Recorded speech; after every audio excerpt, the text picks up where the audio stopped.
Hi, I'm Warren Zenna, founder and CEO of the CRO Collective, and welcome to the CRO Spotlight Podcast. This show is focused exclusively on the success of chief revenue officers. Each week, we have an open, frank, and free-form conversation with top experts in the revenue space about the CRO role and its critical impact on B2B businesses. This podcast is the place to be for CROs, sales and marketing leaders who aspire to become CROs, and founders who are looking to appoint a CRO or want to support their CRO to succeed. Thanks for listening. Now let's go mix it up.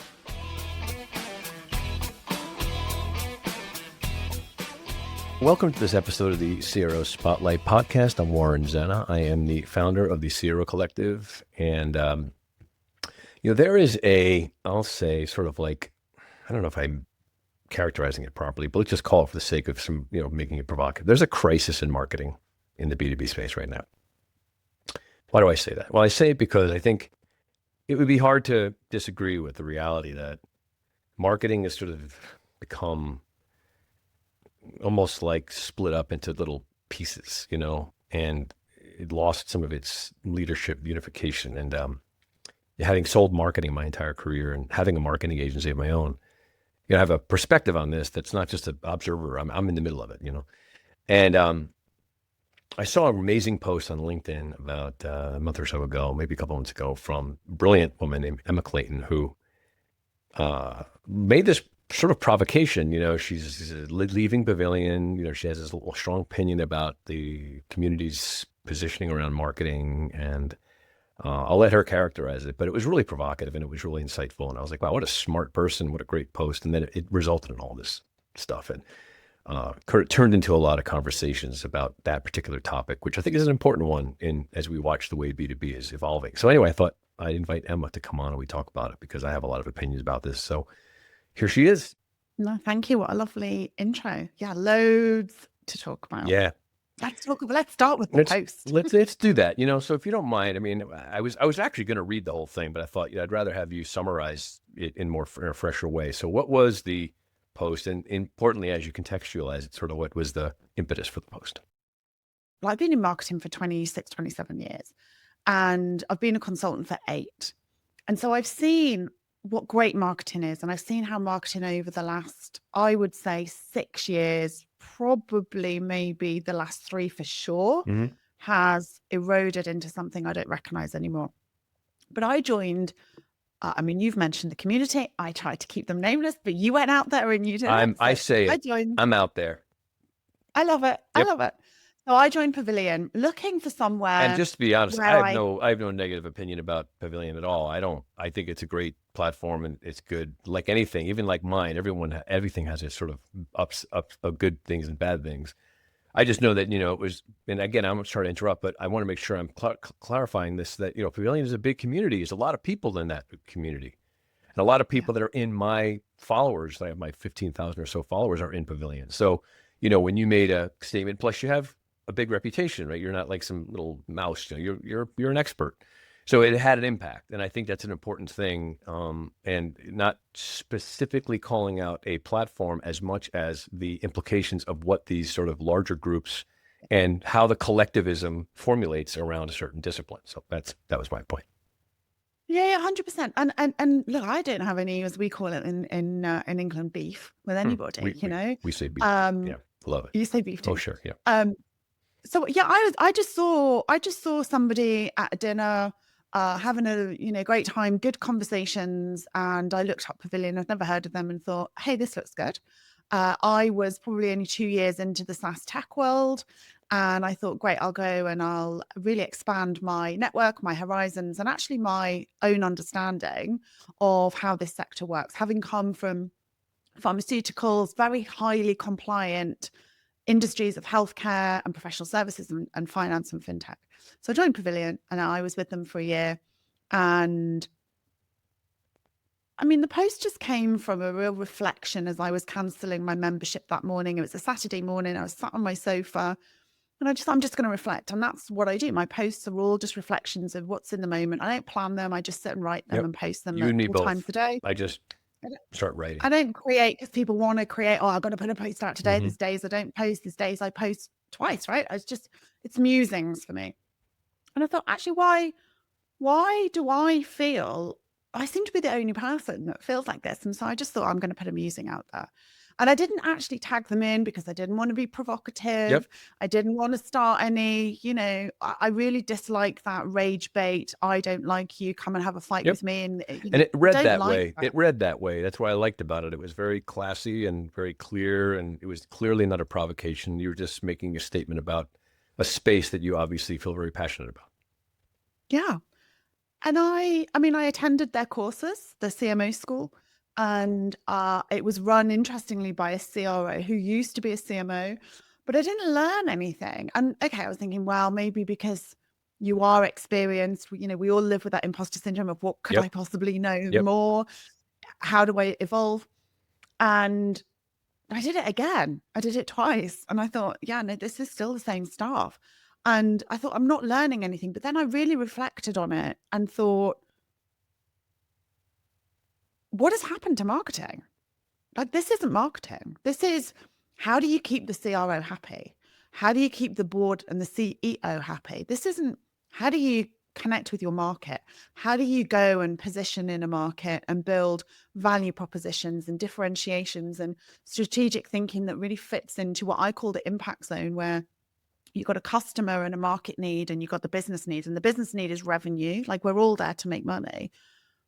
But isn't it better to do that where you're bringing the market and the customers with you instead of just going and shouting at them, hoping that you're going to drag a few in? And what I can really see is businesses hit a plateau when there's only so many people you can drag into your world of come and buy this thing if you haven't captured hearts and minds. And all that was missing. Yep. So I just thought, actually, I don't want to be part of something that is teaching what I fundamentally disagree with. Mm-hmm. And it goes against all the principles of what really good, excellent marketing is. And why am I paying for a membership where I don't, like, it's an emperor's new clothes for me? Mm-hmm. And so I just thought, okay, I'm leaving because this is the problem. This is part of the problem. And you're right, we are in a crisis. The marketing profession is in a total identity crisis, a perception and a branding. Like, we market out, but we never market ourselves in a profession. And so I started to do a lot of research on why are we here? Like, I don't recognize our profession anymore.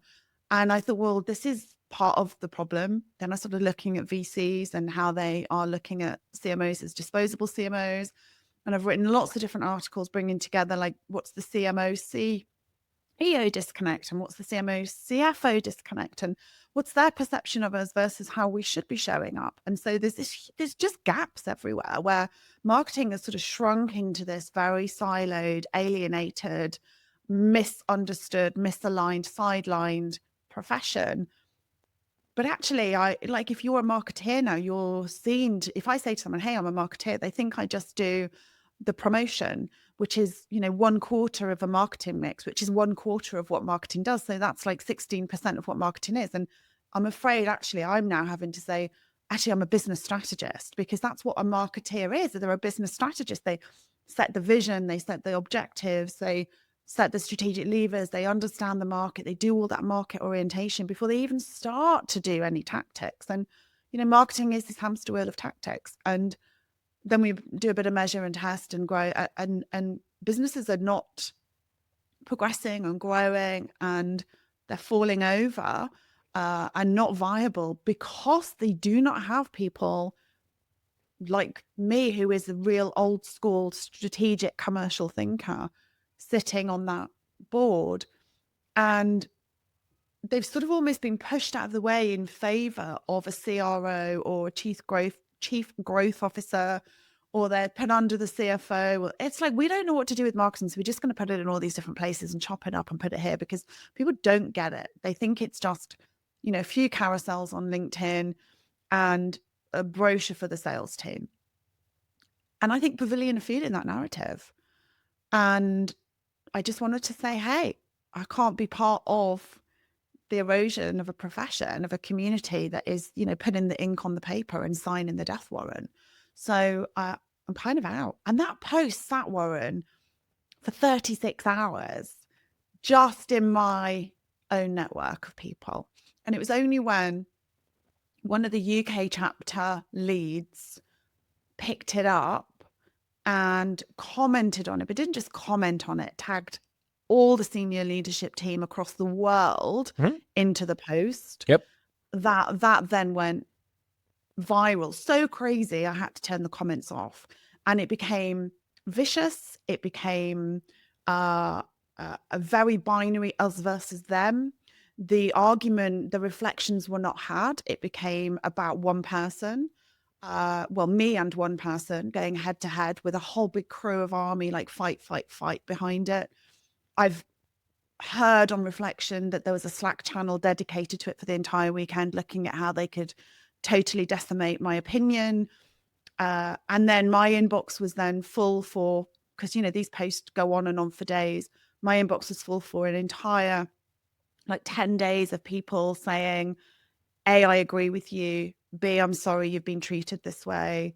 And C, actually, thanks for saying something, because our marketing profession is in crisis, but we daren't say anything because it's in such crisis. We're scared. And I didn't see anybody talking about this bubbling crisis until I sort of almost lifted a lid on it by saying, guys, this just doesn't feel right anymore. I don't know what we're doing anymore. And what that's then done is, it's mobilized marketeers that feel the same way, senior marketeers who go, yeah, do you know what? I'm taking jobs that I could have done 10 years ago. But what it's also done is created a lot of vociferous response from a camp who don't want to believe that the community and the leader they're following have got it wrong.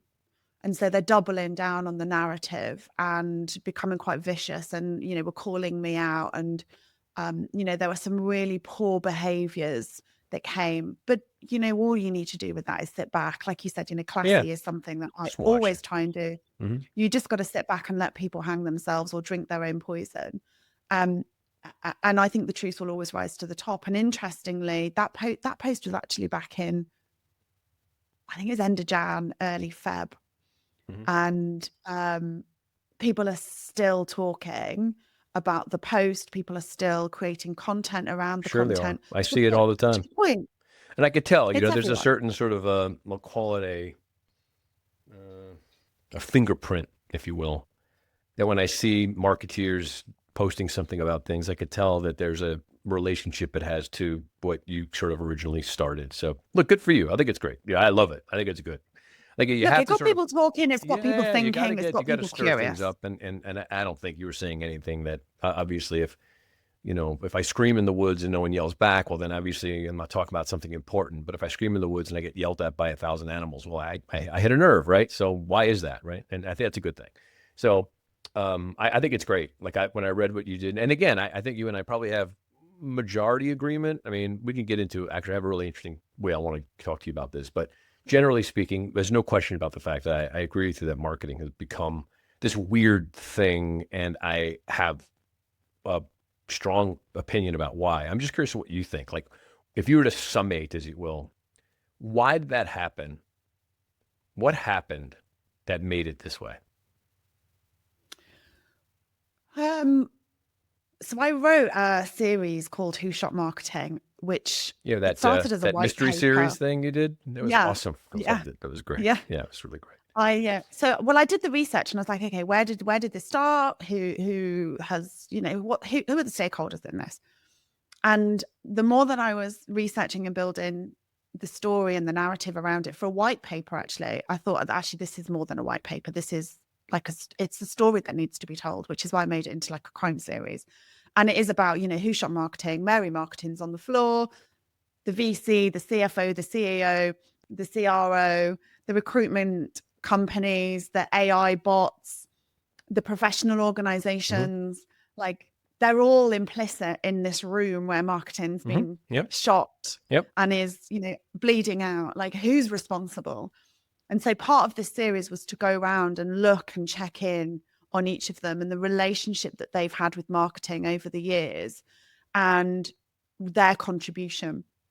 But actually, press pause if you haven't read it and you want to read it and you want to get to the end. Yeah, that's okay. But the big grand reveal, spoiler alert, is that actually marketing's done it to itself.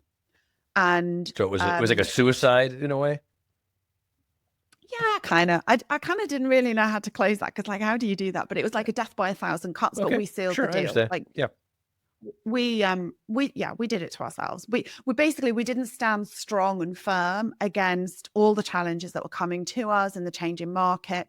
You know, there is some responsibility with the professional organizations who've been asleep at the wheel and are just there for selling courses and you know, selling the letters after the name. I've bought into that, but I feel it's the way to differentiate in the market, Mhm. because actually what's happened is the profession has been flooded with people who are not trained and educated and qualified, and have taken a HubSpot course or a Google course. No offense to anyone that's done that, but then would class themselves as a senior marketing leader and are now leading teams and organizations. And that is scary. Like, I'm okay with you coming into the profession, taking your HubSpots, doing the role. But when you step into a senior leadership role where you're driving profit and margin and customer acquisition at a board level, I have a problem with that, because what happens is you're not going to perform at the level of what marketing is. You're going to be very tactical because that's what those qualifications and accreditations take. And you probably haven't had the investment in leadership training to be able to stand up and have those challenges in a boardroom and know how to operate at that level, so that you have got gravitas in that room and you've got the ability to influence with credibility, but also with your softer skills. And what's happened is people have looked at marketing and gone, oh, well, that's a bit shit, isn't it? We're going to sideline you and we're going to bring someone else in to do that role.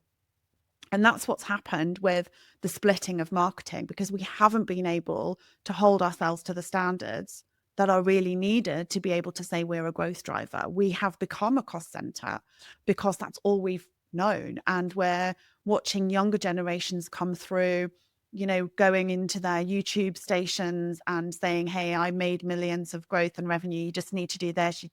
You know, F the establishment and the qualifications, you can do it this way. And it's really attractive to people that want to do the quick wins, the quick money making. But you just look at it and go, that's just going to fall over, because there is no gravitas or foundation or strength or quality in what they're doing. And customers are clever. Like, we are really insulting our customers and our markets to think that that's an option. But sadly, it happens. And then that narrative is fed. You know, we look at unicorns and we go, look, they did it that way, so we can do the same. But different company, different organization, different market, different sector, different people, different everything, you know. It's really hard to build those unicorns. You know, it's right place, right time, right product, right funding, right backing, right mindset. And it's hard to emulate. But yeah, we've got a real crisis of, well, like, let's call it like incompetence in our profession. Thanks again for listening to the CRO Spotlight podcast. We're excited about all the great guests we have. And more importantly, we're excited mostly about you for being avid listeners and supporting the work that we do here. Feel free, please, to share the CRO Spotlight podcast with any of your colleagues. We just think there's a great wealth of information here and want to get the word out to as many people as possible. And your support of the show is really appreciated. I wanted to share information about a program that we offer called the CRO Masters Council. The CRO Masters Council is a bi-monthly group of 6 seasoned chief revenue officers who are looking for a chief revenue officer board of directors, so to speak, that they could share what's going on with them, collaborate with ideas, get some feedback on what's going on in their current role. And these are great conversations. I facilitate them. The CRO Masters Councils, again, they're twice a month, and they last for at least 6 months to a year. So if you're interested in having your own CRO suite, your own board of directors of chief revenue officers, it's a private, confidential conversation that we have. It's infinitely useful. Imagine having a room full of other chief revenue officers you can talk to and say, hey, I'm working on this, or have you guys figured that out? Or I'm having this issue right now with my business or my results.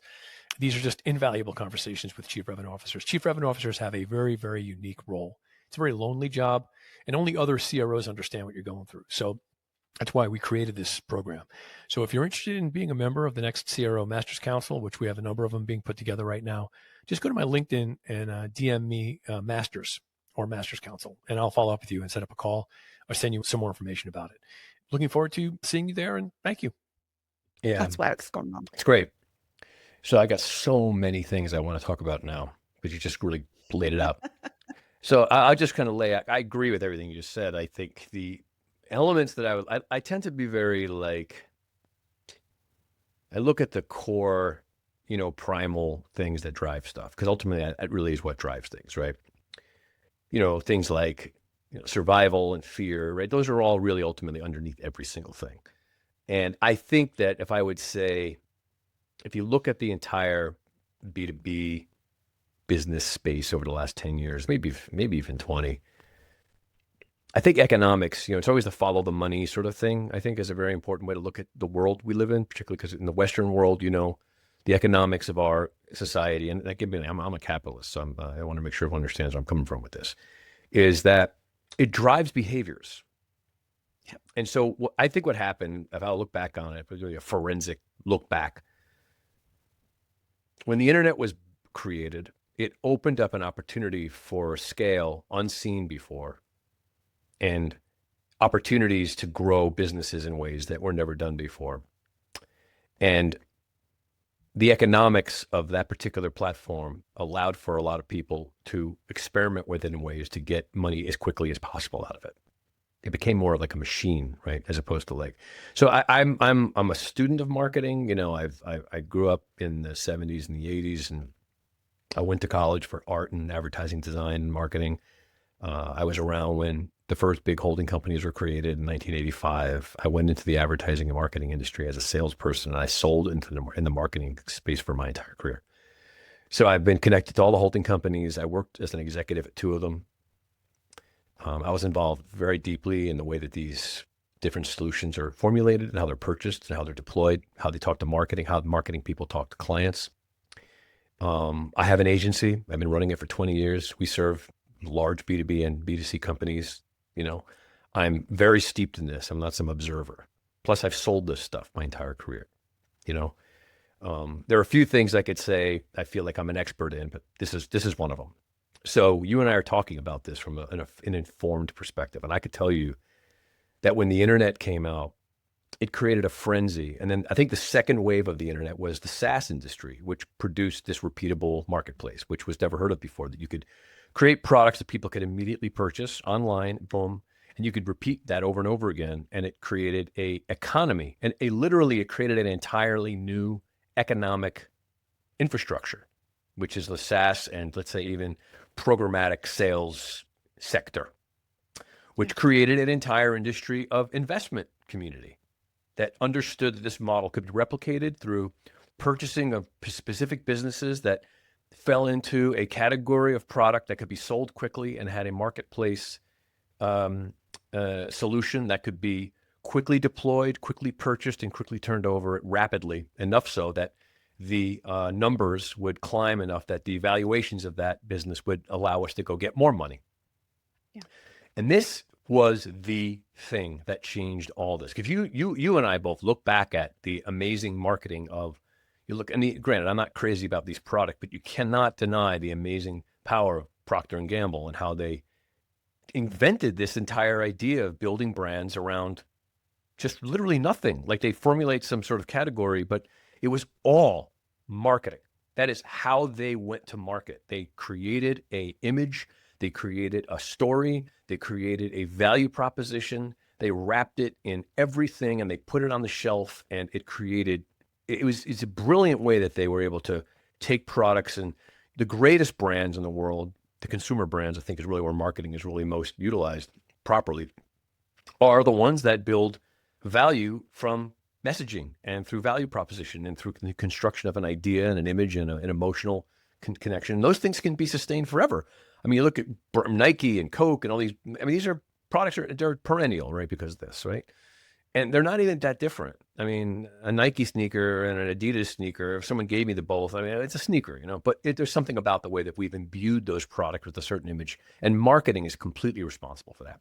Now you take a product that can be sold in the marketplace, someone can click on it, give you their credit card number and buy it. Marketing, that proposition is not as valuable anymore. In fact, the time that you and I both know it takes to build that kind of equity, it gets in the way of the objective that these companies have. They want this stuff to happen a lot faster.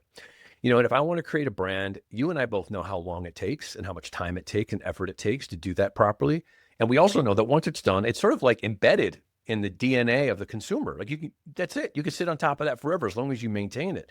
And that's where the big opportunities are. But that's long-term thinking. Most of the businesses that you and I are in right now, it's all what's going on next quarter, what's going on this next month.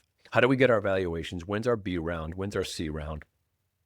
And so when you create an environment like that and all the money is being poured into those types of businesses, it makes sense that marketing would be thought of more as a hammer and a nail and a screwdriver, as opposed to a foundational part of the way in which we go to market. And, the companies that did both were amazing, right? If you can do both these two things at the same time, have the most, I think, in my opinion, probably the most valuable proposition you can have today in the world, which is a combination of immediacy and purchasability, as well as brand and affinity. And, there are companies that get this right. There's no question about it. Just that it's not the norm. It's not the norm. And so what I saw, what happened, and to kind of reflect what you said, marketers, what they did was, I said they're sort of complicit, but this is where fear comes in, is that marketers still need to work. They want to play their trade. They want to get jobs. They want to maintain their profession. And as it changed, they just changed with it. Okay, I'll become a tactician.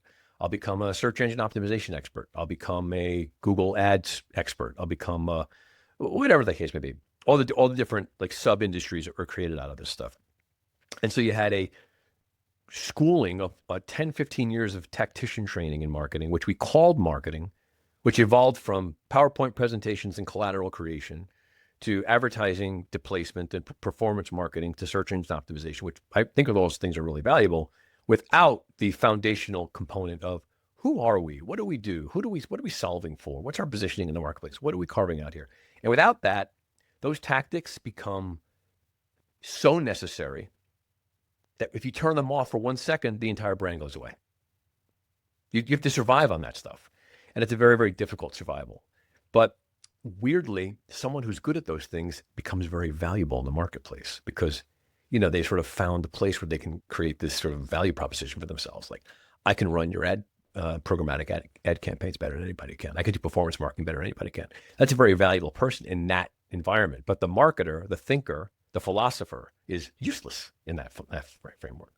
And I think that's where we ended up. And I think that now when we have even more complexity in the marketplace and even greater opportunity to be able to sell people things faster and faster, which we know now the consumer is smart, like you said, they don't like this stuff anymore. It's sort of becoming clear that there needs to be a little bit more philosophical, reasoning around this stuff. And I think that's where we're at right now. And that's what sort of had me start my business, which is around the CRO. We can get into that. I don't want to talk about that with you. But I just want to kind of get your thoughts on that little sort of story I just walked you through, and your thoughts are on that, if it resonates with you or not. Yeah, 100%. That's exactly what's happened. But if I can just add to that, what's then happened is those great individual contributors that have got their niche are then really good at what they do. They deliver their outcomes. And so they're promoted rather than understanding all the rest of the different elements. They don't of have like marketing. a holistic understanding. They have a specialty, and they become a CMO based on that specialty, which is not bringing enough of that's when it falls apart. I get your point. Because the board or the CEO will go, hang on a second, you were brilliant. Like, what happened? But they can't make that transition. It's true. And they're calling themselves a CMO when they're not really a CMO. They're just somebody that was brilliant at SEO or paid media or, whatever it might be, engineering, which the back are end of incredibly valuable skill sets and make a huge difference. Brilliant. But they don't encompass what marketing is as a whole. It's a piece of it. Yeah. And so when you go up into the leadership role, what do? You dial into your comfort zone and you forget everything else. But a really good, strong CMO will understand, like a puppeteer, which elements of marketing are needed at what point of growth in that particular company. And you're right. You don't really need a CMO puppeteering everything until you get to at least a Series A, probably Series B. Yep. You need a really good generalist with a few specialists driving that forward. And actually, I'd argue that the founder should be that CMO because they are so passionate about what they do. They can do the value prop and the selling. The founders are usually, in my opinion, they're like the best source material. Yeah. But then when you grow up and, you get to that sort of late Series A, early Series B, that's when you start to need, because you've proven your product market fit, you're getting to a point now where you are able to scale. Great. That's when you need the strong CMO to come in and go, right, I would put a bit here, I'd put a bit there, understanding the nuances of the segmentation, the targeting, the positioning, the market, the stages, the growth, the channels. They get it. Yep. And that's where I think we've gone wrong, is we've just gone, great, let's put you in charge of the whole damn ship. And it's like, we're Yep. going into an iceberg. Yeah. The way that marketers are being incentivized is they're getting rewarded for doing something really well that doesn't necessarily represent the whole of what they're supposed to be doing. Yeah, there's that age-old saying, what got you here is not going to get you That's there. right. That's right. You That's know? it's our motto here at the CRO Collective, in fact. Yeah. I love that. So let's do that, because I do want to get into more like, if we kind of, you and I both thinking like storytellers here, right? Get to a point where we can talk about what to do about it, which I know you have a lot of thoughts of. I do too. But I want to just for a second kind of go off on a tangent on another topic, which I think is interesting. And that is this idea that you mentioned it in your writings, that the CMO is to some degree sort of being aspirationally looking to become a chief revenue officer. And I think I could see that there's some wisdom to that. I have a lot of opinions on what CROs should be doing, as you probably understand, and also why they should be doing it and what's going on today. I'd say, like, I'll throw like let's say a postulation at you, and we'll see where we go with this, right? So the reason why I even started this whole business is, similarly, right? I came to a somewhat similar conclusion, and that is I looked at the larger picture, right? Marketing, as you and I both know, is a component of a business. It's not all a business. And revenue, which is, I make a distinction between revenue and sales. It's a much different context, right? Marketing is certainly, in my opinion, it's a revenue generating part of the business, not a cost center. And it's not being used that way. And I think that what's happened is similar to my earlier story. We have a siloed and misaligned revenue model that we've been deploying into the marketplace for a very long time that just doesn't work anymore, which is we have a marketing expert, a sales expert, a customer success expert, and they're all sort of out there deploying their respective departmental goals, and they're being measured differently many times. The stuff that the way marketing is being incentivized to deliver results many times is being done for the purposes that you and I just discussed. And they many times have no translation to sales at all. They're sort of like weirdly not connected to what the sales process is like. And so they live like in this sort of parallel universe. And so the companies that I saw that did really well was where there was someone who had the wisdom to understand that all these pieces should be working together as one thing. They're part of it's like an engine, really. It's not a bunch of parts, it's an engine. And if one of the pieces of an engine breaks, you have to fix that piece of the engine because it affects all the other pieces associated with it. But we didn't build it that way. We built our organizations based on each one of them can sort of run independently, strangely. And that just shows a problem with the model. And my postulation and the way I built my business is that the chief revenue officer, sort of that person who can sort of piece together this whole thing and create a revenue engine with singular leadership, which the problem is that we have too many leaders. So as a result of that, we have this sort of like, fragmentation of different agendas all being rewarded in different ways. And having one leader oversee the entire revenue engine who has, I want to make it clear, has not a sales-focused expertise, which most CROs do, but a business-focused expertise and understands the role that marketing plays in the whole thing, and deploys a marketing initiative or a marketing function that is an integrated one that includes all the stuff that you and I are talking about, so that becomes more realized, and that the CRO then ascends to someone whom could be that person. This requires them to have a certain number of qualifications and competencies that are different than the current profile of a CRO, which tend to be people that come from sales and don't come with that, right? And they're rewarded with that title because of their sales acumen, as opposed to being rewarded for that title because of their business acumen. So my theory, and it's successful, I'm happy, we're training people to think that way and finding people who do. And as a result, we're finding people who come from different parts of the business. So the sales CRO is still certainly part of the equation, but I'm finding a lot of CMOs who are great at this job, RevOps people who are great at this job, because they come into that role with a much more holistic view of the business. So to that end, right, the question I get a lot is, well, what do you do about marketing then? Like, what if you have a CMO and a CRO in your model, Warren, what's the relationship they have? And it's a really provocative question. I have a lot of answers to it. But I think whatever that looks like, however you should decide to make that work within your organization, one thing is clear that I would say, but it's a mandate, is that marketing needs to have a much more elevated role in the way the business is run than it does today, regardless of how you construct it. That means that CRO needs to have a philosophical agreement that that's the case. They can't be one of these sort of sales only led chief revenue officers. That's going to create a problem. And so I just want to throw that out there because I know you mention in a lot of what you talk about the CRO as one of the, you even kind of characterize the CRO as one of the people who might be the one holding the gun, right? So I'm just curious, like, what your thoughts are on that general idea and how it fits in or squares with your current viewpoint on things. Thank you so much again for listening to the CRO Spotlight podcast. This podcast is an important plank in the CRO Collective communication strategy, and we're really thrilled to have such great guests on here. So listening and sharing the podcast with other people is really vital because we want to get as many people listening to this great stuff as possible. A couple of things to note.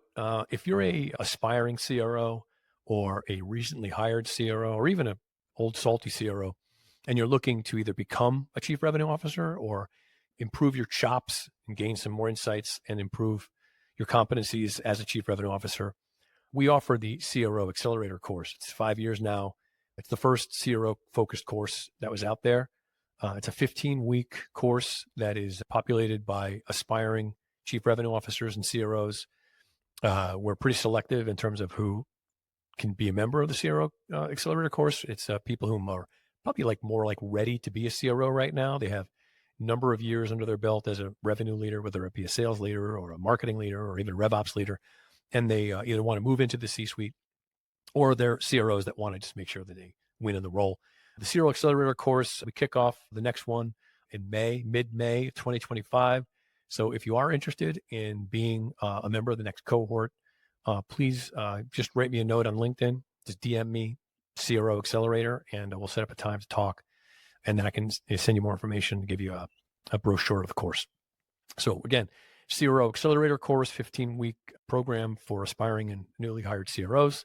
Take advantage of it. It's been great. And you'll see some more information about it on the website. Thanks. Gosh, there's a lot to unpack there. Yeah. I guess the first thing that I would say is when I look at the role of the CRO, that goes back to the role of what I would have said the CMO would have had in better times. Okay. So fair. But what I would then add to that is that, every single person in an organization, whether there are 2 of you or 2,002 of you, should have a revenue target. Yep. At some point. You should have it. Even the receptionist. 100% agree. Yes. Everybody, because you're Everybody there for that. should. Otherwise, what are you doing? You've got to think like that. You have to be tied to a revenue outcome. 100%.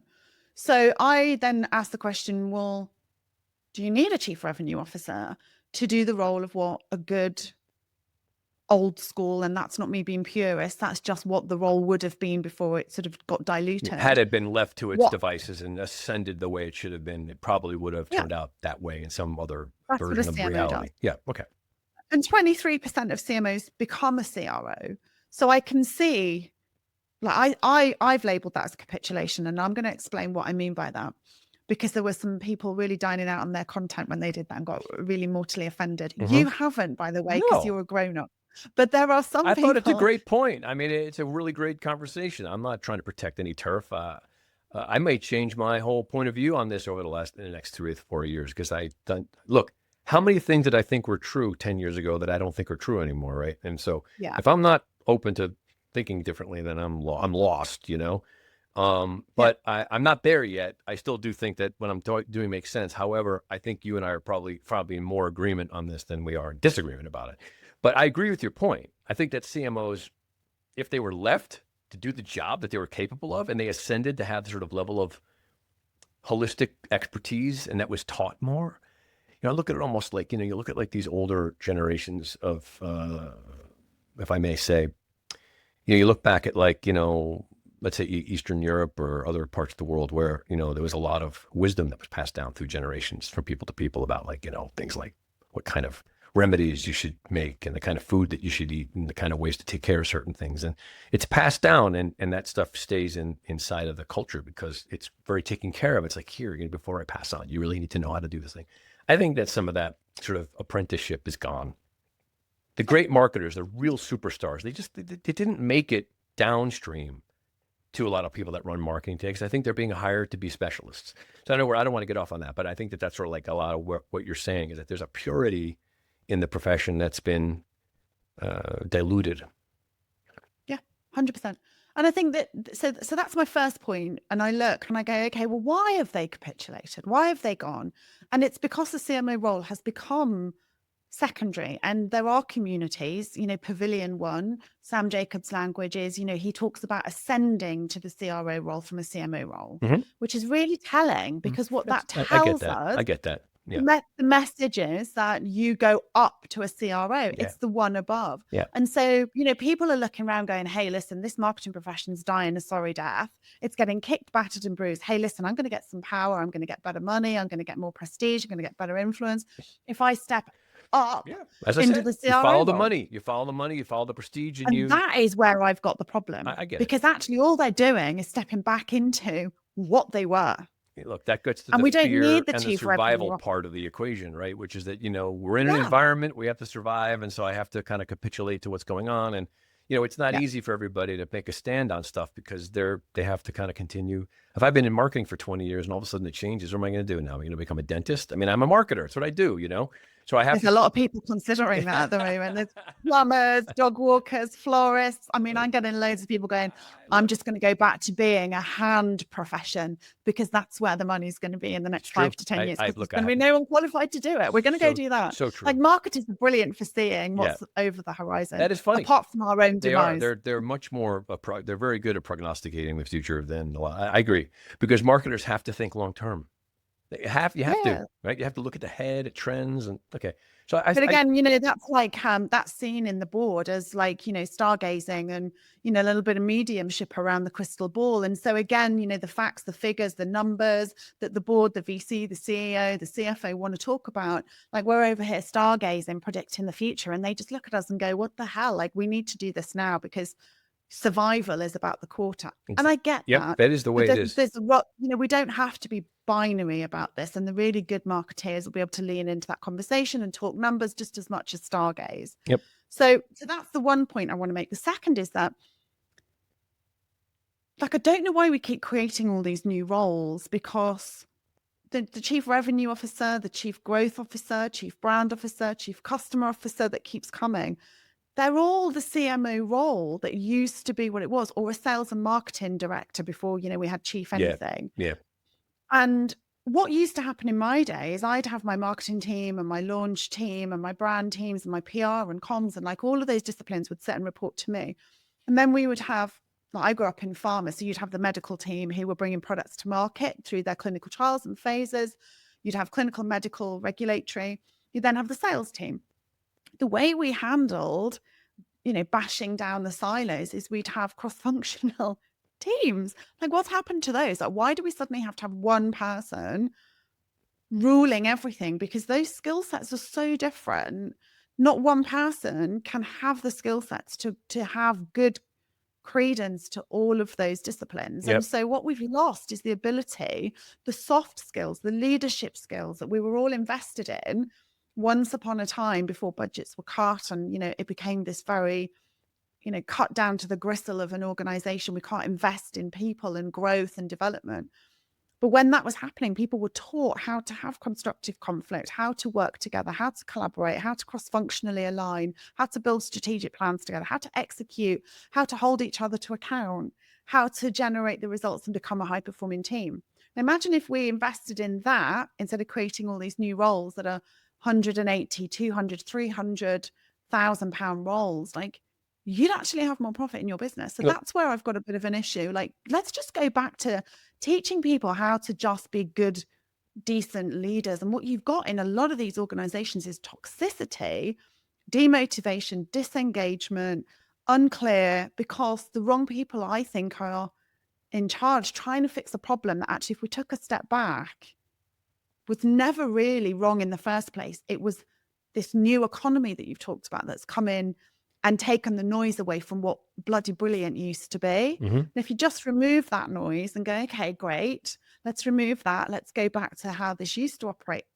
It worked. There's nothing wrong with putting that model and those frameworks back into these new economies and new markets for them to accelerate in growth. It's proven, it's tested. Yep. Capital economies have been doing this for years and decades and all this time. Like, why are we wanting to change? And the change is creating disruption and chaos and uncertainty and fear.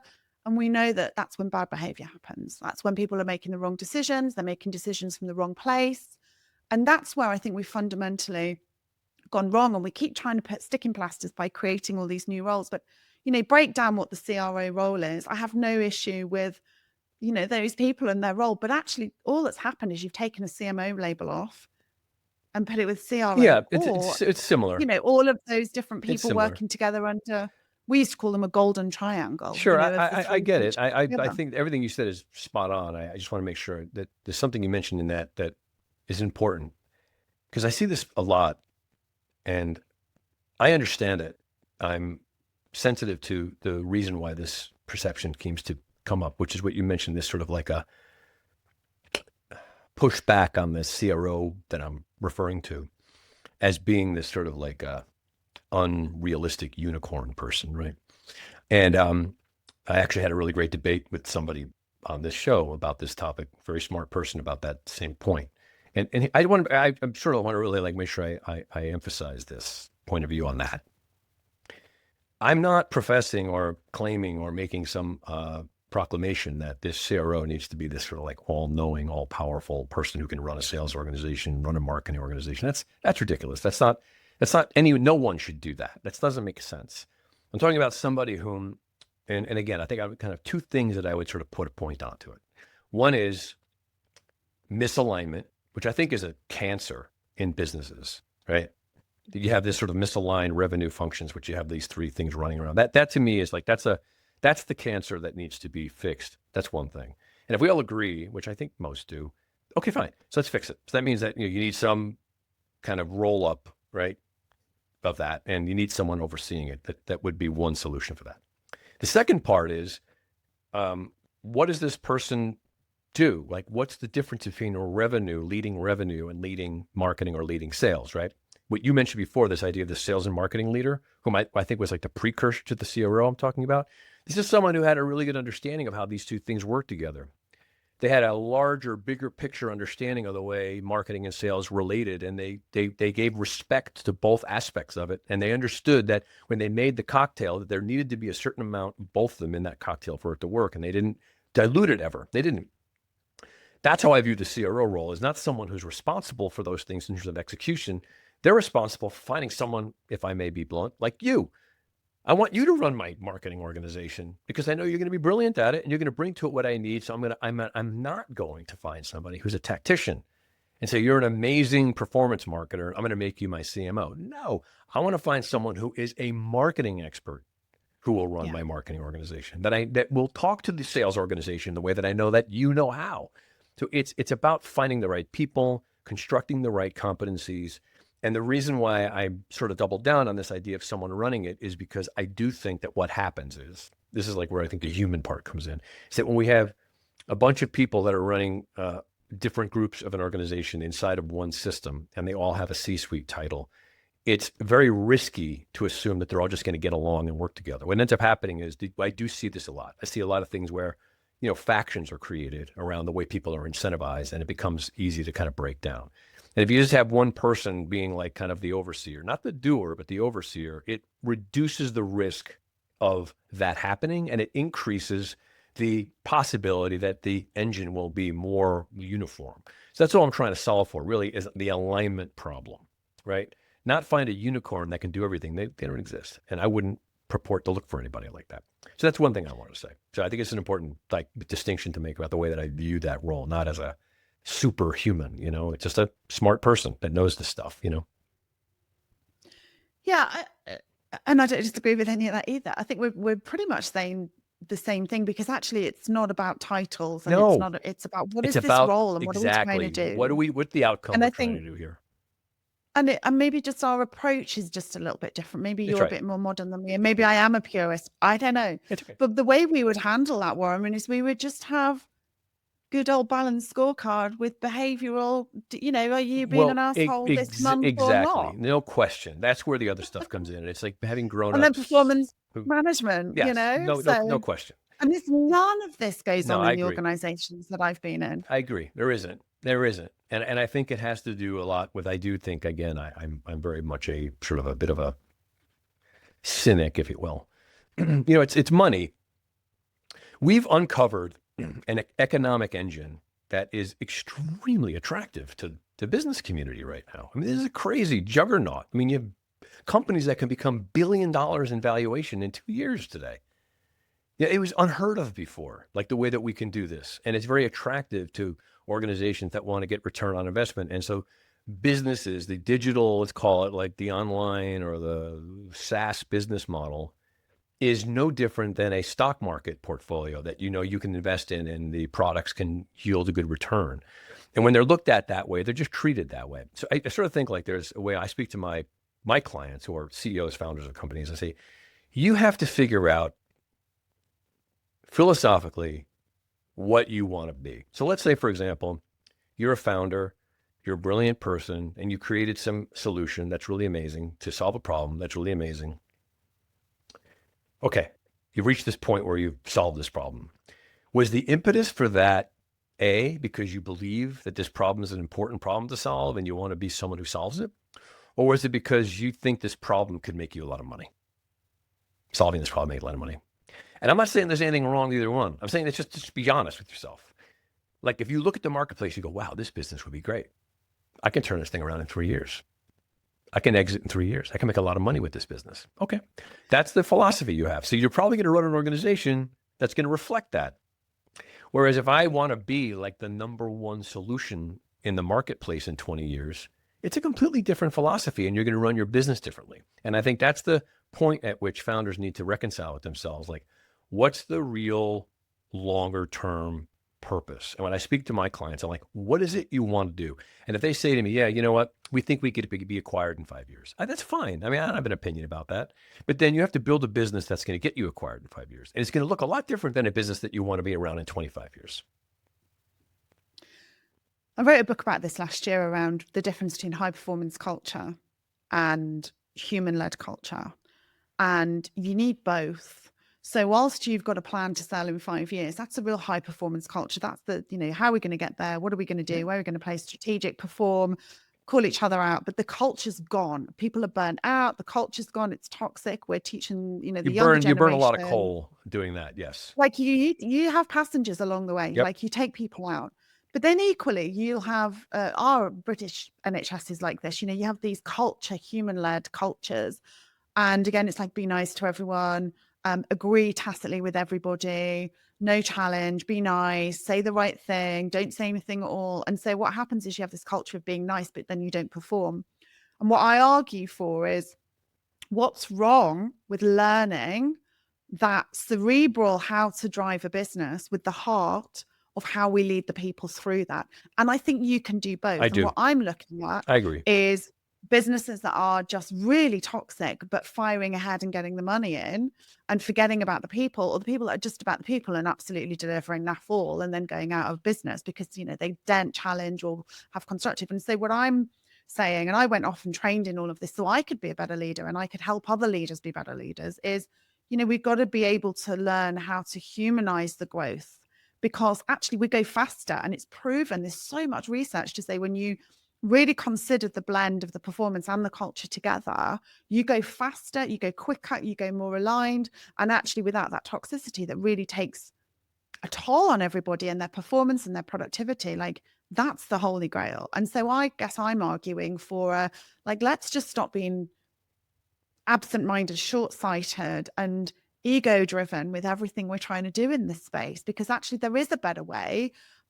But for some reason, we're not investing in people. Like I even wrote an article about, you look at the MarTech industry and how much money goes into MarTech in organizations globally. Like it's going to become a $2 trillion industry by 2027. I think it's something like 500 billion now. Like imagine if we invested even 25% of that into people. Like, wouldn't we be more productive, happier? Like this global bullshit that's going on at the moment would be softened. And like, I just think we're investing in the wrong things for the wrong reasons. And I think we all need to just take a breath, go do a yoga class, do a meditation, and come back calmer and cleaner and just a little bit more considered in what we're doing, instead of this growth at all costs, go, go, go, fuck the people. Like, it's just wrong for me. And I just can't sit back and watch it happen, because it's a car crash. But also, as a mother, like, my kid's about to enter this workforce in the Same. next 5 years. Like, Same. I don't want her coming into this. Yeah, I know. Like, it's not a nice place to be. My daughter just graduated college this weekend, and I feel the same, like, they're so innocent, when they come out of school, and they have these bright ideas about people and stuff. And it's like, I understand that, like me and you are confronted with reality and we adjust. But I agree. And I've spent 17 years bringing her up to be a really, really good person. But I don't want the workforce and all of this nonsense changing her. Right. Because, she is a good person and she'll do great stuff in her life. But I just don't think any of us want to sit, like, we're not designed to sit in this for a long period of time. And yeah, do you know what? Money is brilliant. We want to earn the money, but not at the cost of people and people just and the planet, right? Like, I'm not a big woo-woo spiritual person, but I just think there's got to be some common sense and some balance in what we're doing. There's no doubt. And I no doubt, I agree. I've seen that we've created a beast that, like, the good news, I think, is this, that these sort of things, they burn themselves out. Yeah, they do. They do. You said it already, right? I mean, everybody in this equation isn't going to survive this, right? I mean, think about it. I mean, how many people can work like this, and how many people, and the other side of it too, that we didn't talk about, which I don't want to get too much into it, but it's just an important part of it, is the consumer themselves. They're tired of this too. People don't want to be sold to like this anymore. They're sick of being barraged every 24 hours with stuff. And, they're judging organizations based on how they treat their staff. No question. And so I think there's like a lot of things where everybody that's in this ecosystem, including the marketplace that we're trying to sell to, we've cannibalized our own audiences, and it's good in a way. I think that when we start to see the backlash from the consumer shutting their phones off and not responding to things anymore, it's a message to us to, like, okay, I think we got it. Everybody made a lot of money, and maybe that wave is over, and we might not do it anymore. I think. I wonder if that's what all of this is at the moment. Sometimes when you go through these real monumental moments in history, you see that there was a period of real fear and uncertainty and unsettling times. And, you see in society and politics, a lot of this disturbing stuff going on. I've just been going through like the Bolshevik revolution with my daughter for at GCSE. Like, I wonder if we're in this moment where it's bubbling, and we're deciding like what we want to be as a generation for the next generation. And I think we're there. We're definitely in the middle of we're sitting in the middle of two new paradigms. Yeah. And, it could be long. So it could, as a matter of fact, I think that the world moves fast, so things change quicker than they used to. But I still think that it takes a long time for certain longer term things to seed themselves. So I do think that we're in the middle of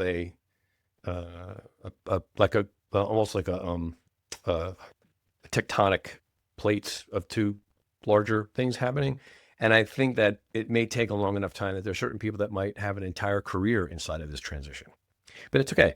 And I think that what I'm seeing is this, like, all the things that are happening in the marketplace are a response to this either sublimated, subconscious reality that we've reached peak nonsense, and then the more aware reality that we reach peak nonsense. And I think these voices are, disruptors are coming forward. And I think it's good. So I sort of like mixing things up a little bit. And I guess that if this has resonated with anybody listening, I guess it's, you've got a voice as well. Yep. And you can stand up and say, okay, let's move quicker to what this new world is going to be, because this is really uncomfortable and very distasteful where we are right now. And change brings out some really bad behavior in people because it comes from fear, like you were saying, survival and fear.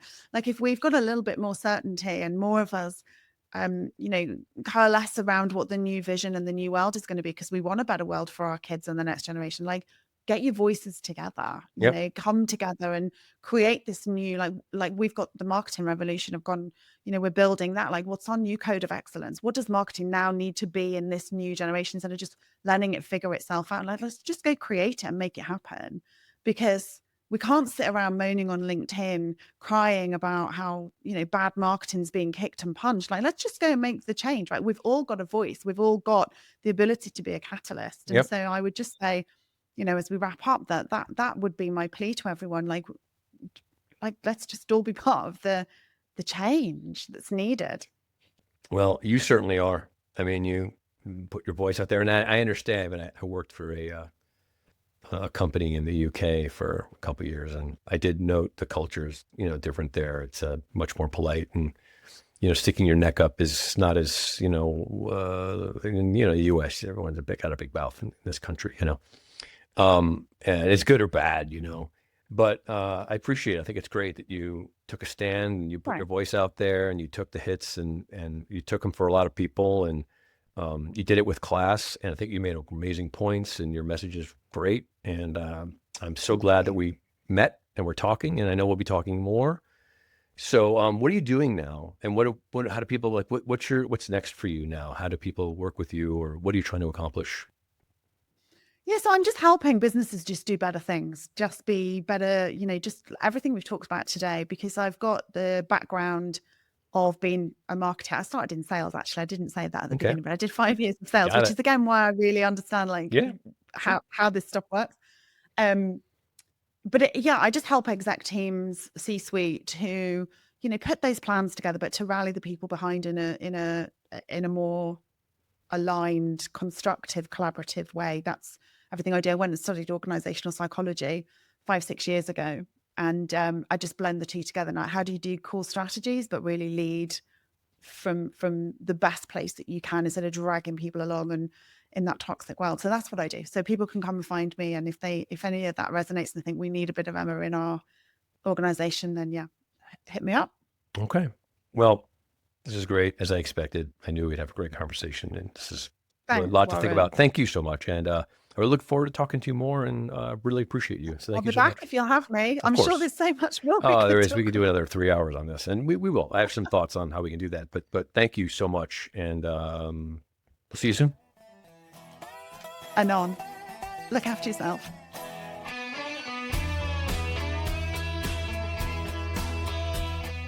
Thank you for listening to the CRO Spotlight Podcast. The CRO Collective's mission is to help CROs succeed and help founders and CEOs build CRO-ready organizations. You can find out more information about our services at thecrocollective.com. That's thecrocollective.com. And we look forward to having you join us next time.